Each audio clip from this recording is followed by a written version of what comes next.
Welcome to Creating Success in the Mess, where we talk about just that, creating success in the mess of this thing we call life. We're your hosts, Corey and Whitney, a husband and wife team that does life and business together.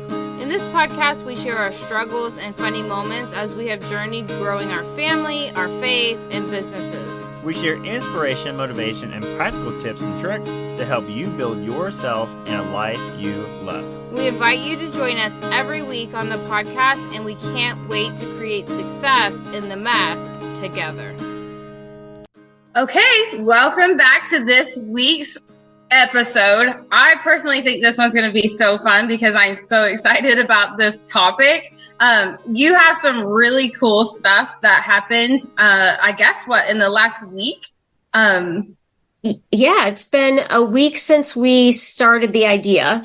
Yeah. And then 24 hours since we made it public. And that's when a lot of really exciting things started happening. Yeah. So a really short period of time.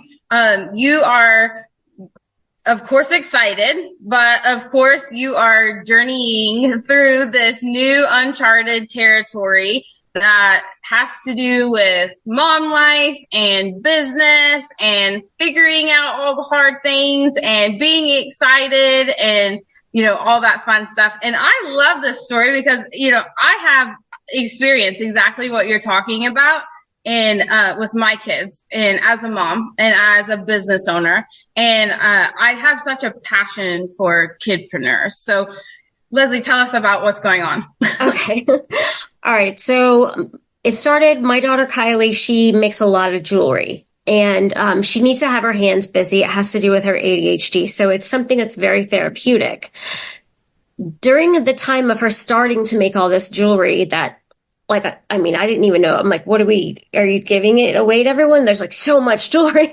And so during that time, she was also saying, I wish there was a way that I could raise money for the shelter where we got the cat from and our friend who works really closely with a rescue. And I just want to give money to animals. She's a huge animal lover. And I'm looking at her making jewelry, keeping her hands busy. And I'm like, what if we sold the jewelry? What if we made a post online? I wasn't quite sure how we would sell it, but I was like, Facebook is probably the place to start. Let's make some jewelry. I'll help you get a display. We can take some pictures and kind of tell people your story that you love animals.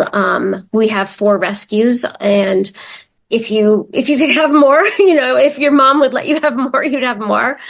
And just sort of kind of took it from there. So I posted, we got all the supplies, and I made a post yesterday on our town Facebook page, and it kind of just took off from there. My phone just exploded, basically. That is so awesome. I love that. Thank you. Yeah, we're really excited. It was several hours before I would be picking her up for school, and I was really excited to tell her.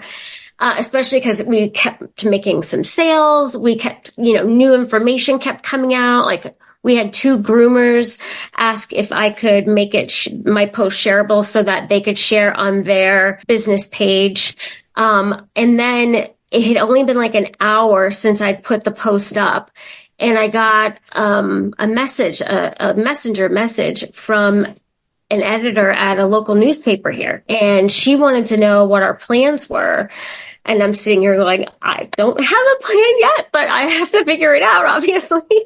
She's like, are you guys going to be doing, farmers stands and a Facebook page and all that? And I'm taking notes. Yes, we're going to do that. We're going to do that. And basically what she was asking is if it would be okay if they followed along, if the paper followed along with what Kylie was doing. That is so cool. I know. I was so proud of my kid in that moment. I'm proud of her in general for wanting to do this and her passion for animals. And I was so proud of her already. And I knew that this would make her day and it would help bring publicity to not just what her and I are working on. I say her and I, it's her baby, but as a parent or as an adult with the business experience, I have to help along a little bit in the background, Yes. But it's 100% hers. I was excited to tell her. I was just really excited to tell her all the news. And then we also, since that happened, have a salon that's interested, that wants to have her stuff displayed. And so we're going to figure out how that would work. And it's just been really exciting, 24 hours for us. Yeah, I love this because it is such the journey, really, of just entrepreneurship, like it's what happens to most entrepreneurs, only when it's kidpreneurs, they have like so much more like reckless abandon, like they just go into it without lots of fear and like kind of with this attitude of like figure it out. Whereas like a lot of us adults, we do a lot of coaching with entrepreneurs that are in business or are going into business. And I always say like, play with it like a kid, just play around and don't expect perfection. And I think that this example, like what you're talking about, like it just comes so easy because they are just so, free with it. But with that being said, I know that you have to be a little like trying to figure it out. Right? She doesn't know all the things. And so like, how is it going for you to be seeing all this free spirit and this like fun, playfulness, just in a way kind of oblivious to some of the facts? And then being on the other side as the mom and knowing that like, okay, well, we have to figure out, taxes, or we're going to have to figure out like where, like this little Facebook post, like we're going to have to do something more. Like this is turning into more and we kind of need to get our ducks in a row. Like, how are you navigating that process? I am also still figuring it out because it's been 24 hours, but I basically have started making a lot of notes on the things that we need to do and things like, a Facebook page, having a conversation with a salon owner and seeing, how that arrangement would work, reaching out to the person who runs the farmer's market here in our town, like just kind of giving myself a long to-do list and then figuring out like what parts of that I can get Kylie involved in. I think though, something important that I want to mention is like the very first thing after this idea came about that I had to do that was hard for me and hard for her to hear was have a conversation about quality control. Yeah. Basically, I told her, I'm going to give you a little bit of constructive feedback on some of the areas where I think the finishings could be a little bit better. Right. Now that's a hard conversation for anyone to hear, right? Because she would bring me, she had this huge bag of stuff and she would show me the pieces and there was a lot in the pile of to be tweaked. And so I said to her, listen, if you want to give these to friends and families, these are perfect. These are great. If we want to sell these and raise money for the animals, I think we need to just level up just a little bit on some of the finishings. And I said, it's actually not very hard. I can show you what you need to do. I can help if you want, but that's where we need to go. And she said, she kind of exhaled and she was like, okay, that was hard to hear, but I understand. And I loved that. That was hard to hear, but I understand. Yes. I loved that. She is in a place now in her life and her maturity level where she can hear that conversation, And I love that you had that conversation with her because in life, and I have had that conversation with my daughter, my youngest daughter. She paints, draws, like she is an art fanatic.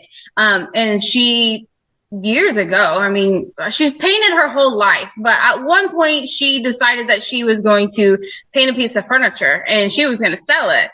And, I had to have that conversation of, okay, well, if you don't, this is fine if you want to put it in your room, but if you want to sell it, like you're going to have to, you can't have dripping globs off of it.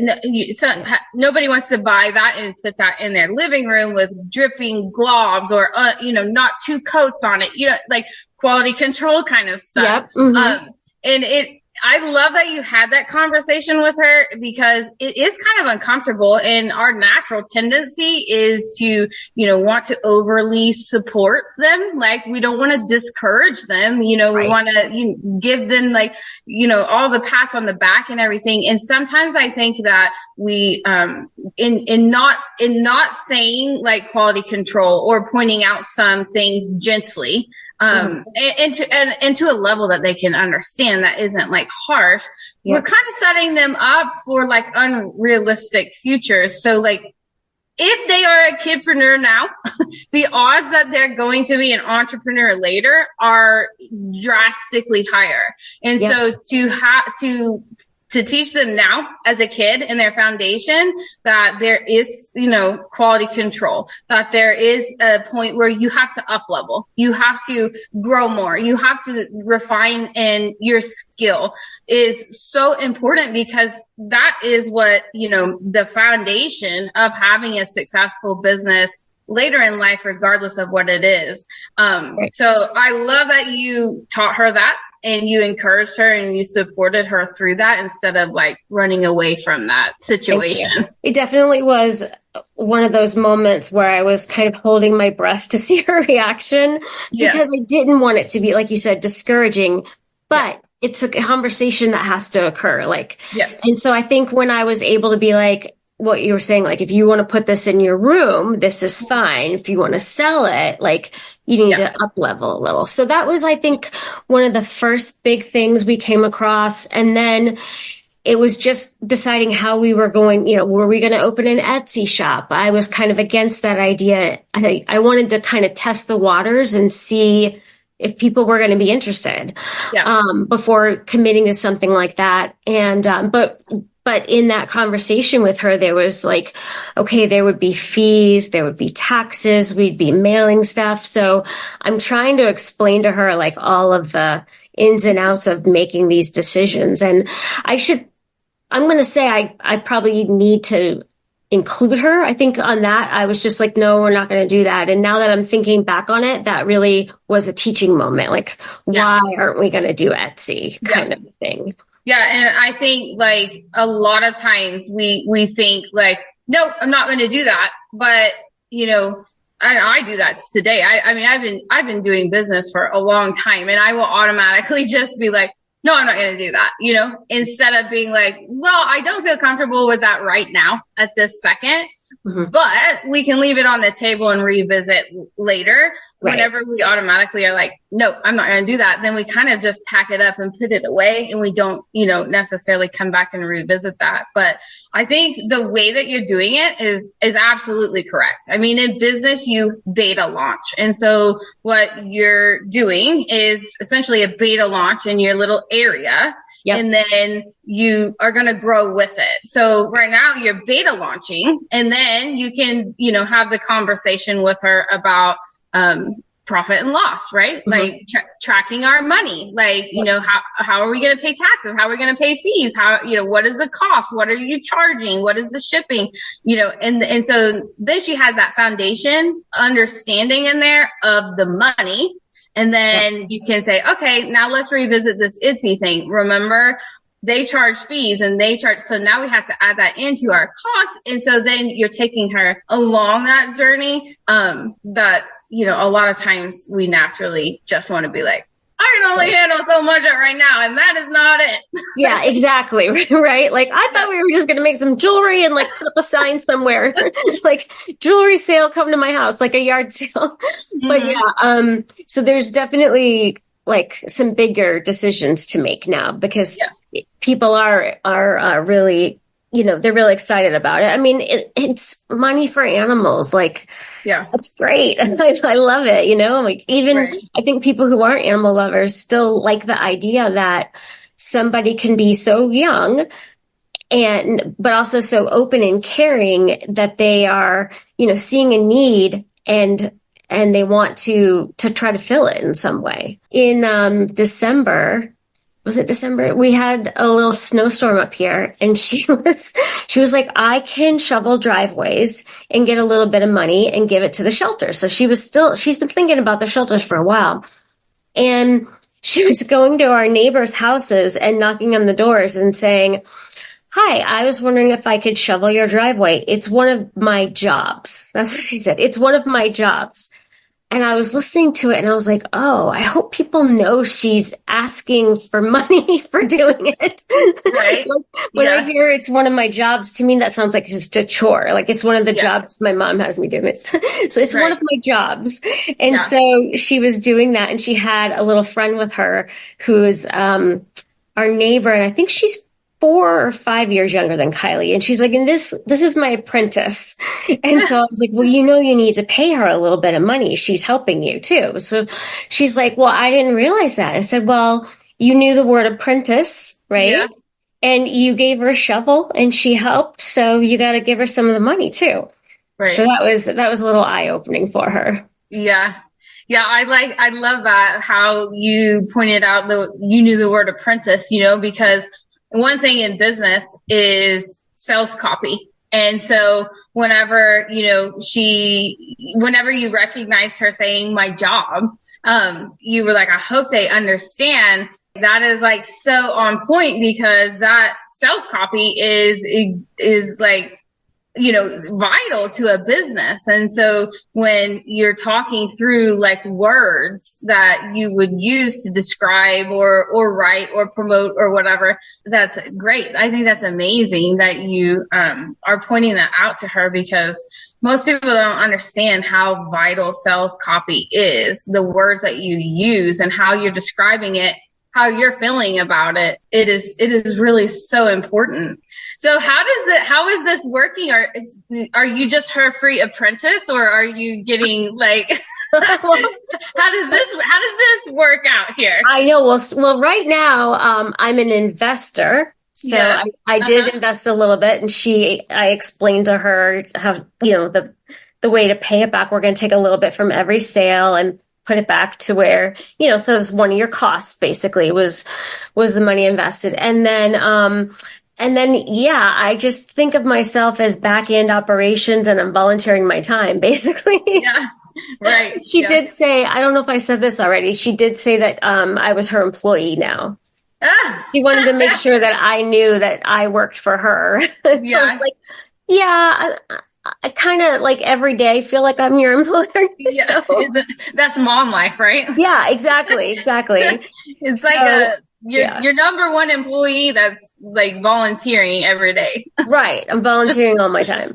Yeah. No, and I think about like, so let's say if she was doing this and it wasn't for charity, what kind of conversation would the conversation I'm having with her be different? That's kind of something I've asked myself. Like if she was making this as, pure profit, would I want her to do more of the legwork? And I think the answer is yes. Yeah. I feel like I'm doing as much as I can because this is a great experience for her.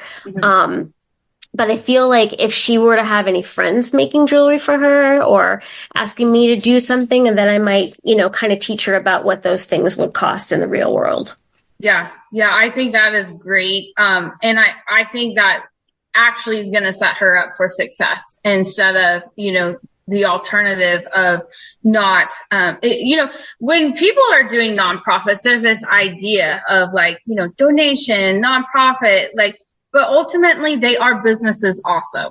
And so I think that, for her future and sounds like what could be growth in, to the future with this thing. Yep. I definitely agree with you in viewing it as if it was not just a nonprofit, like she could very well, you guys could start making money to pay yourself, to value your time and donate to the good causes.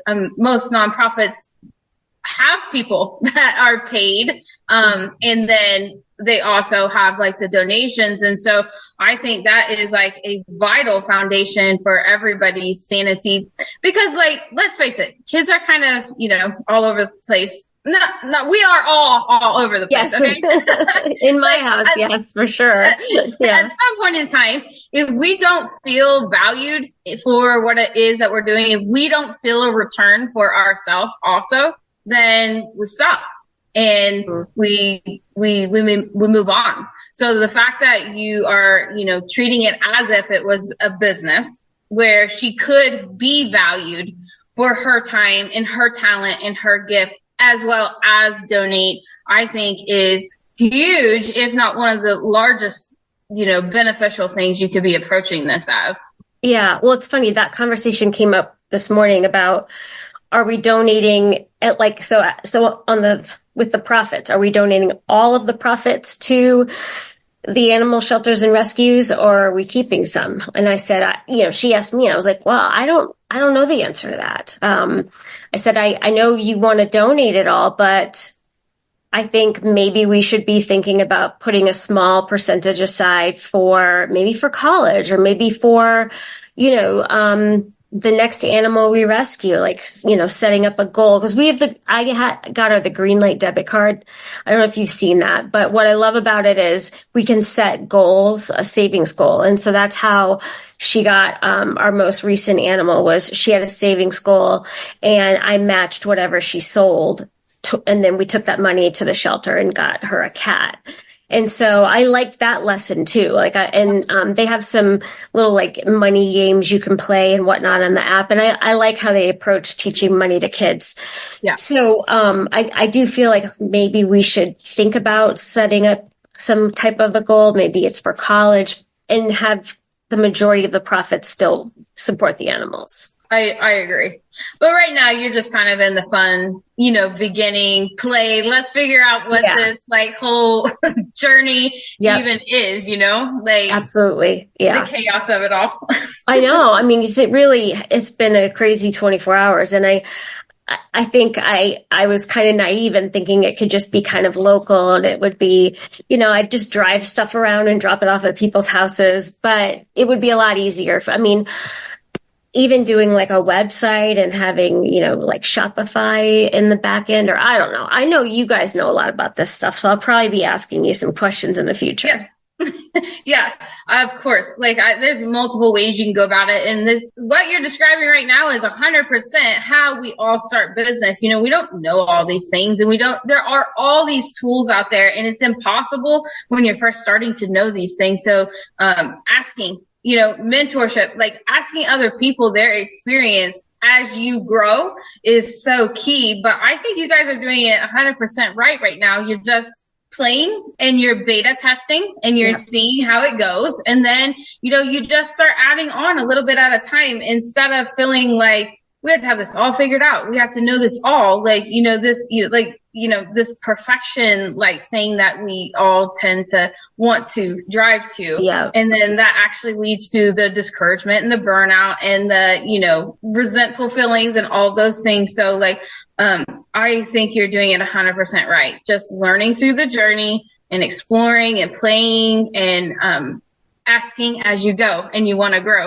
And there are a ton of tools that you can use, that she can use to sell the, jewelry and to ship the jewelry and all those things, to market it, that really don't cost a whole website, or, there's a lot of different options and routes that, she can go with this. And of course I can help along the way. Absolutely. Yeah. We expect that. Well, it's funny, and what kind of inspired me is, hearing stories about your kids and their journeys, because you homeschool, and so they're exposed to everything that you and Corey are doing all day long.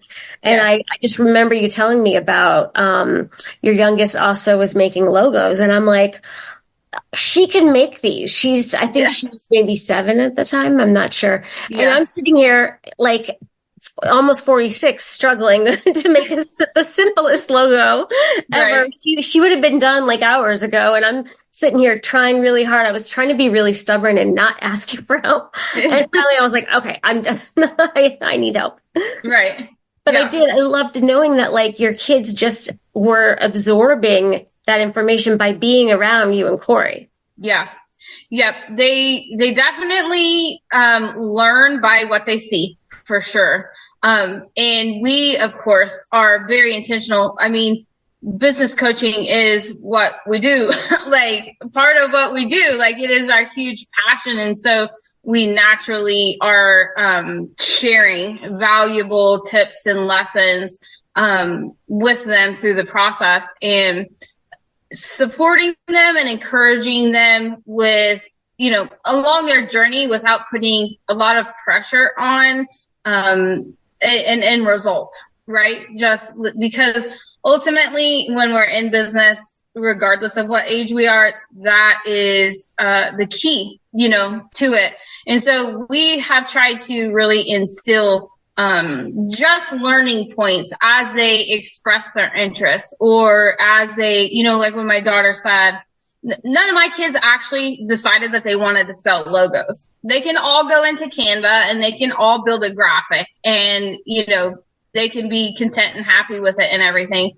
But none of them have expressed interest in doing graphic design for anyone. Like, they just go in there and they play, and that's kind of where we leave it, and we don't like pressure or pursue it on.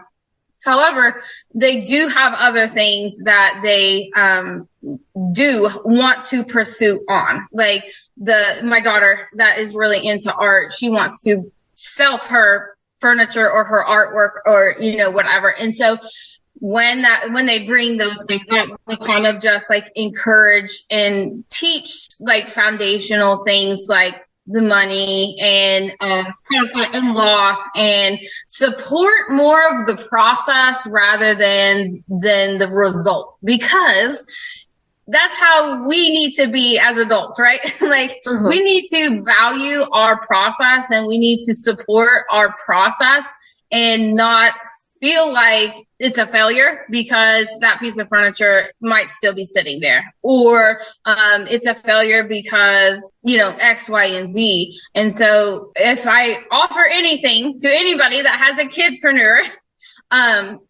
just play with it and don't put all of the pressure of perfection and results, and, just view it as like a playing moment of teaching.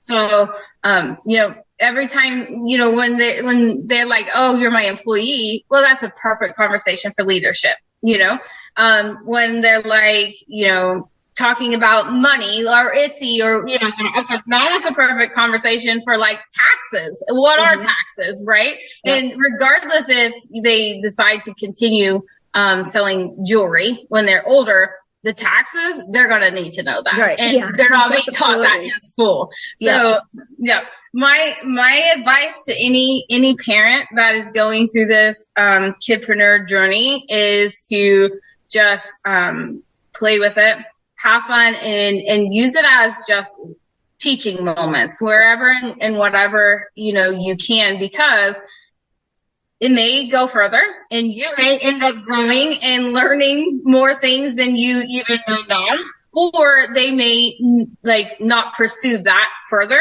But if they are a kidpreneur, it will come back up probably with a different, in a different way and capacity later in life. Yes, absolutely.